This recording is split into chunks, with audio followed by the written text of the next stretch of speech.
That is the National Rugby League for our overseas viewers. To our Aussie guys, this is probably my favourite sport in Australia. It's definitely my favourite sport in Australia. I love it. It's not necessarily Pooch's favourite. It's certainly not his strongest when it comes to predictions, which is why we have a little segment which is called Poochstradamus. It's called Poochstradamus for a reason. Where Pooch gets to pick his 8. I'm all over it. Now, if Pooch ever gets a perfect round, I will give him $100, right? $100 for a millionaire sounds fucking very... I'll give him $100 if he gets a perfect round. That's out of the goodness of my heart, right? And I'll do a shoe, right? But I'm going to start off, before we start talking about the NRL, there's loads to talk about, but it will mainly me. I'm going to get to the Poochstradamus part of our segment. Yeah. And I'm going to just quick fire round. First game starts in an hour. Storm versus Broncos. Me picking. Yeah, I'll write it down. You're going Broncos. Okay, so we get the Bronx. Okay, Broncos. That is the bookies. Oh, it's not the bookies' favourite. Right, Bulldogs versus Warriors. Warriors. I wouldn't believe the first 10 years of my time in Australia. Right. Panthers versus Roosters. Panthers, unfortunately. Panthers, even though you've not got them to make the 8. Right. It'll be a running gag. Insane. A running gag. It is a running gag until the season's over. Rabbits, Tigers, probably the easiest one of the day. Yeah. Dirty Bunnies. Tigers? No. Dirty Bunnies. Rabbits are the best in the league at the moment. We'll get to that in a minute. $1.15 favourites. Cowboys, Dragons. Cowboys. Yeehaw. Dragons are rubbish. Yeehaw. Bottom of the league at the moment. Oh, no, they're 16th or 17 teams. Raiders versus Eels. I'm taking a guess, Raiders. Oh, I was just about to write Eels. I thought you would go against them. And Knights versus Titans. I'm going to go for Titans. I think this is the last game. Sea Eagles versus the Sharks.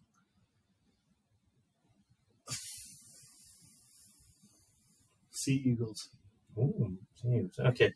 So, guys, Poochstradamus' tips this week are Broncos, Warriors, Panthers, Rabbits, Cowboys, Raiders, Titans, Sea Eagles. Now, I can quite categorically tell you, if you put that one as an 8, you will not make any money.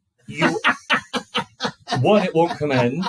But 2, there's a couple of outsiders in that. That will be worth a lot of money as an accumulator. So if you're going to put a cheeky dollar on it, thank me later. Now, if you want my picks, I'm going to go Storm. I'm going to go Warriors. I'm going to go Roosters. I'm going to go Rabbits. Cowboys. Eels. Titans. Sharks. So there's a lot of differential there. So mine's is Storm. Warriors is the same. I've gone Roosters. I've gone Rabbits. I've gone Cowboys. So I've got 3 the same. I've gone Eels, which is different. I've gone Titans, so I've got 4 the same. And I've gone Sharks. Right, so 4 different, 4 the same. So whoever gets the most points this week, the loser does a shoey on that, okay? Which could be me, could be you. So that is the Poochstradamus. For the rookie / rugby union's a lot better sport. What are the trends or things happening within? Seen the Tigers get a couple of wins. A couple of major things since we last spoke. Tigers have won twice since we've done a podcast.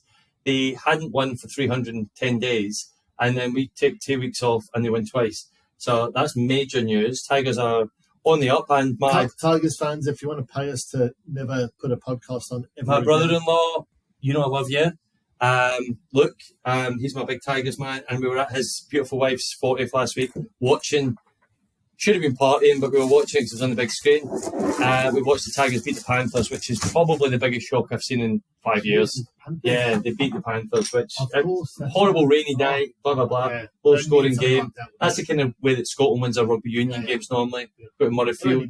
No, it used to. You might beat Australia in the rain and stuff like that. But Tigers won, and then they backed it up. They beat the Dragons. So they're 2 in a row, which is a major accomplishment after going almost a year without a win. So they're on a good run. They're 2 in a row. The major thing for the NRL for me is the Magic Round last week. All 8 games up in Brisbane, all in Suncorp. All the fans up there for 3 days, Friday, Saturday, Sunday.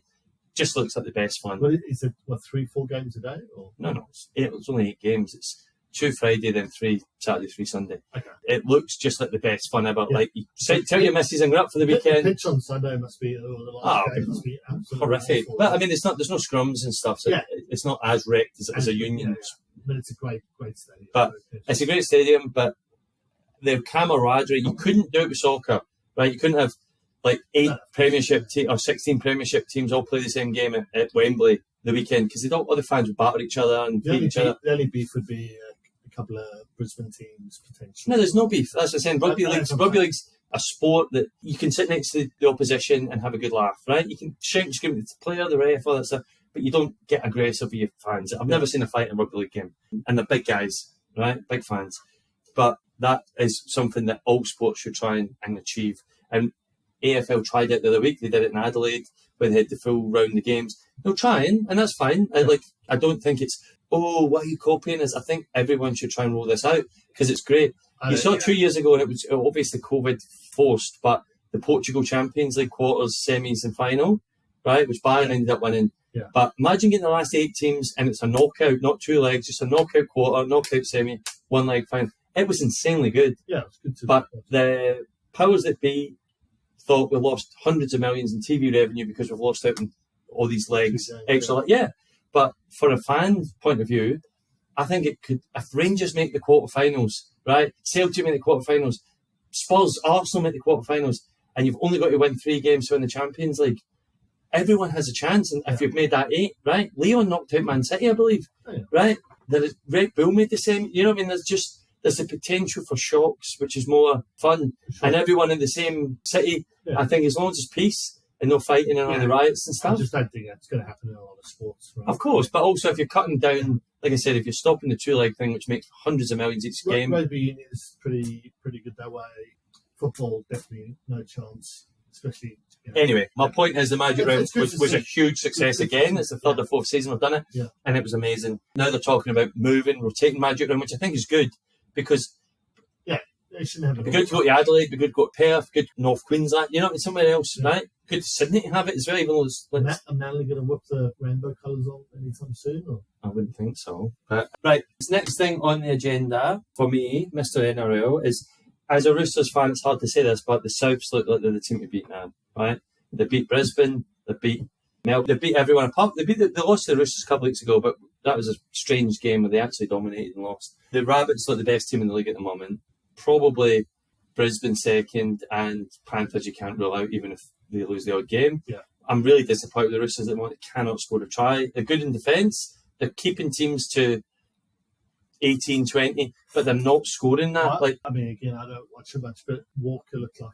They've dropped Walker. Couple of they've dropped them, I mean, for me, if you're playing a playmaker role, you're bringing in Joseph Manu, who's a great runner of the ball, good centre, great centre. Yeah. How does that work? So you have a 6 and a 7 who are both 80 kilos wet, right? Yeah. The Storm, who have the best coach in the league, right? Bellamy, last year got a Sofa Sumalali, I think that's how you pronounce his name. I might have got that wrong, but the big number 10, who's just 8 foot tall, built like a tank. They got him running straight at the 6 and 7, right? And it was like British Bulldog. You run for the girls when you play British Bulldog. You hold the hand, you pick the weakest link. Yeah. He just had him boosting down the middle, and since that game, everyone has caught on to that, and they've gone, you've got a weak 6 and 7 defensively, and that's the way they've attacked. And he's so small, he's been beat up. Surely that's been recognised before, no? They were the first to do it last year, the Storm, right? But what I'm saying, since then, that seems like a logical thing to do. Of course, but once it was done fast, everyone's done it. Yeah. They're so weak in defence that Manu just really bulks up that, right? Yeah.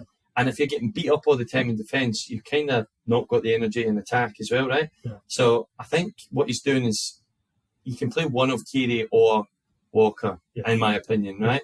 And you need someone stronger, whether that's Drew Hutchison, whether it's Manu, whoever, right? And Manu's probably the best centre in the world, but you need to play with 6 at the moment. I mean, he was saying Hutchinson's the new...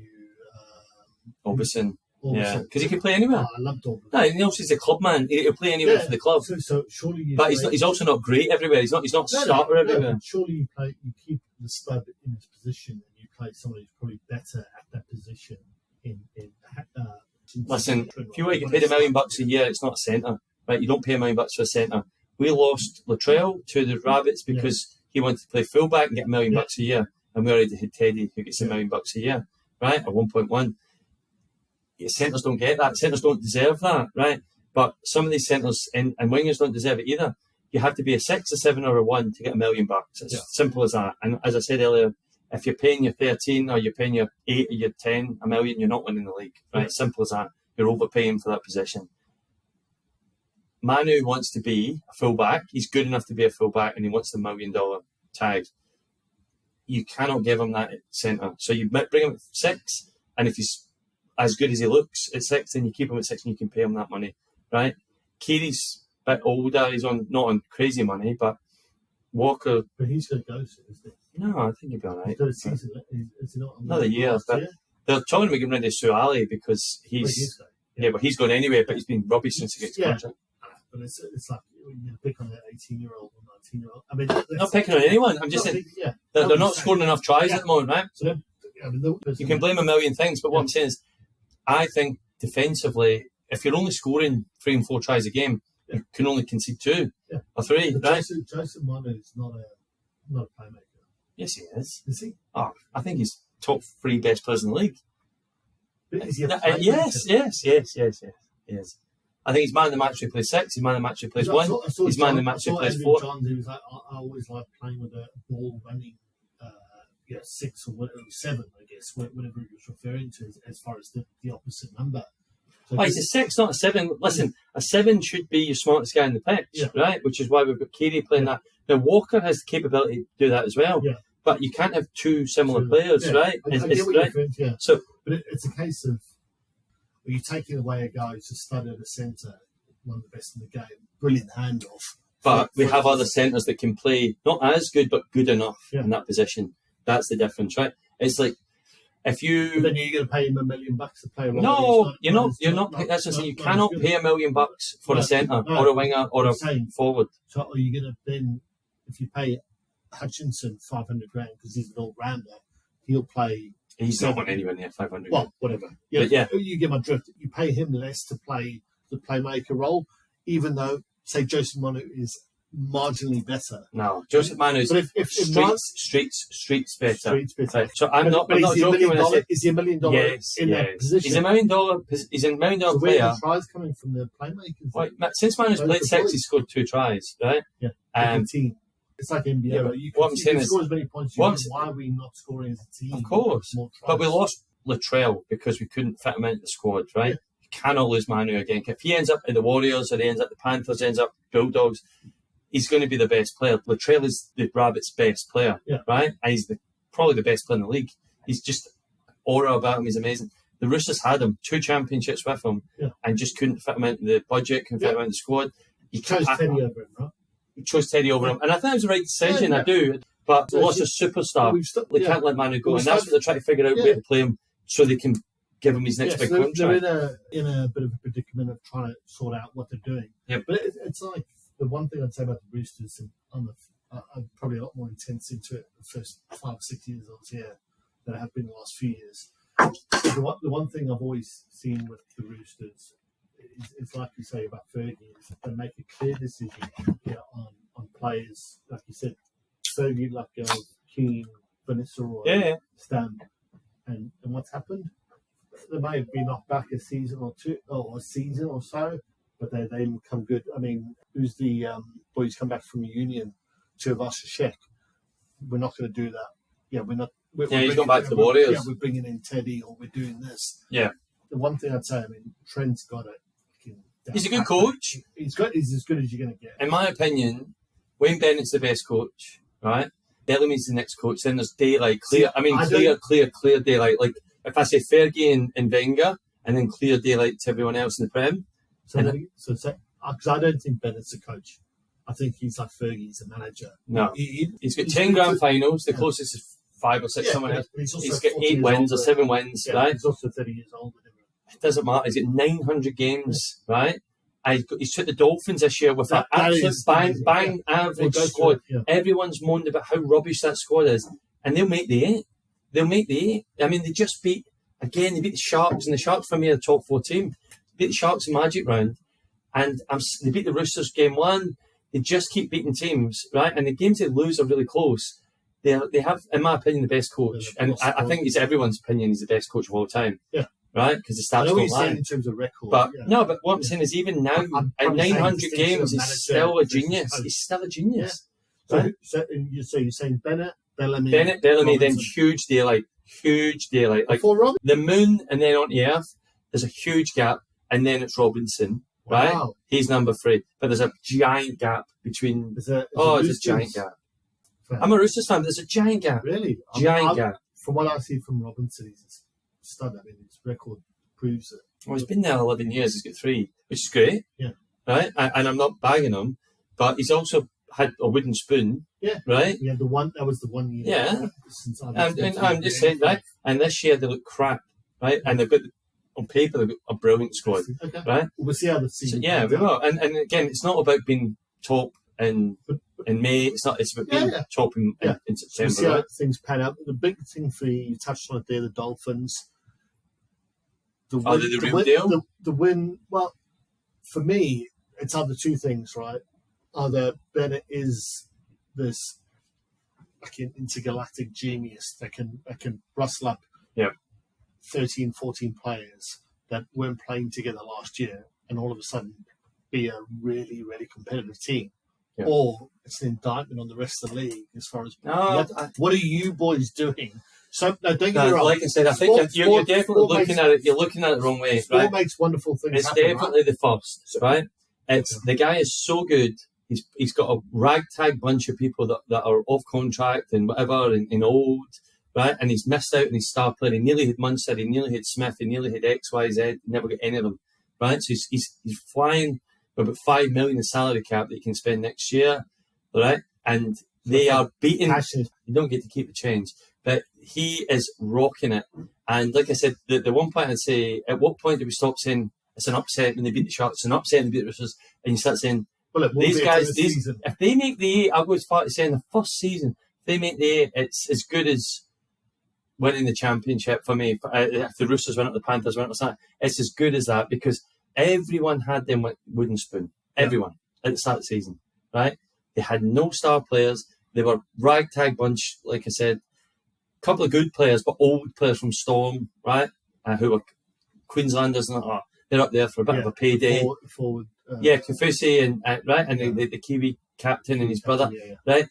But they have overperformed to the level where I'm like I said, I'm in a tipping. Broncos game. I'm in a tipping Broncos game. Yeah, but Jesus, they look so close, and then the guy gets tried, runs the field. It's like, oh my god. I'm in a tipping comp, and I call them Liverpool, right?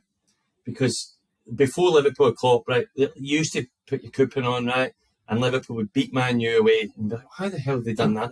They're 6th, they're terrible, and then at home they'll lose to Fulham, who are bottom of the league, and Fulham's only winning the season. Yeah. Liverpool used to always be a coupon killer, right? This season, Dolphins have been my coupon killer. I haven't predicted once, right, and this is why I'll get a perfect round this week because Dolphins have a bye this week, so I'm going to get a perfect round because they're out. But every time I think, you know what? I'll back the Dolphins this week. They lost. Like close games, but they lost. Every time I've gone, no chance. Roosters, Sharks, whatever. And they won. And then so they're unpredictable. Yeah. But I think all credit goes to Big Dog for creating such a great team. Yeah, it's insane. Insane. Well, we'll see, Matt. What are we, a third of the way through the season? We are 10 games. This is week 11. So I think we played 25. Yeah, we're getting there. Okay. All right. So it's about like I said, I can none of us have. Me and you do not have Dolphins in our top 8. Yeah. If I was to reassess right now, which I won't, I think we'll do a reassessment at 14, just slightly after halfway. So and we'll see. We're 10 at the moment, and round 11 starts very soon. Yeah. But I might change my mind in a couple of weeks. I might have Dolphins in my 8. Okay. Just before we move on from NRL. The guy that I wanted to see because I've seen he's got a little bit of traction online is this lad Haynes at the Sharks. Nico Haynes? Yeah, it looks like a little bit of a guy who's come from So maybe rough beginnings. And he won the Dahlia Medal last year, which is the Player of the Year. Okay. So he's not really a guy that's come he's not just came up on the radar, right? He was the right. Player of the Year last year, Really? right? He's the best player in the league, and he's number one in everyone's opinion of who's the best player in the world right now. Really? Yeah, easily. And he plays what position? Plays the Shark. Yeah. He plays halfback. Okay. Right. Now, he played fullback for the Storm, but he was reserve fullback behind Pappenhausen, and then he played 6. Is Pappenhausen still playing? No, he's injured. But they let Nico Hines go because they had Pappenhausen, because they had Hughes and Munster. Yeah. But whenever Hughes or Munster were out, he could play 6 or 7, and he could play 1. But he was actually 1. He was streets. He just not as good as Pappenhausen at 1, but he was streets better than everyone else. He was brilliant. And the Sharks got him for a song. I think 500 or 600 grand. Right, and he's now on 1.2. They've reset, obviously, right? He's on like a 7-year contract, which is amazing. But he is one of those guys that his attitude and his personality, probably the nicest guy in the league as well as the best guy in the league. Yeah. His mum's had a court case. Maybe she's a bit of a rascal. We don't know the truth. Rough beginnings there. Rough upbringing. But the story. But he's just a gentleman. The story seems brilliant. I mean, one thing playing well. I think the NRL's had a few black dots against the names of players, good and bad in terms of quality, but a few rascals out there. But it's good to see a lad that's between his 2 years of deciding what's good and bad. In such a brutal sport, right? Which takes, in my opinion, you have to be a bit mad to play rugby league, right? Course, people running into you like buses, right? You've got to be a bit mad. It does attract certain. Good point. Aggression to be in that sport. Mentality, aggression. And there's loads of poor stories in that league, right, where people misbehaved and done wrong things. He is a guy who was probably didn't have all the chances everyone else had and still turned out an absolute gun. And even now, like I said, his mum got off the other day and the first thing he said was, "No, I can focus on my football." He's been brilliant every minute, right? I can only imagine if this is him focusing on how good he's going to be. Yeah. But he's backed his mum. He's been a loyal son, and he's been a loyal man. Yeah, he's just a great guy. Just a good sport. Yeah. Good, mate. Good.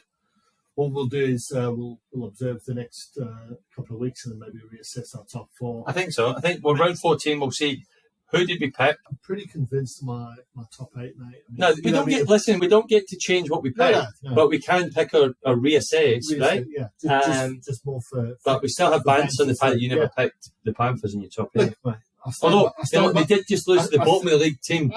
You saw it coming. You saw it coming. I'm Putradamus. I'm called Putradamus for a reason, mate. You've labelled me. That's the way I see it. No one saw the Tigers beating Panthers except from Pooch. Right, that wraps up the NRL. We'll see you soon.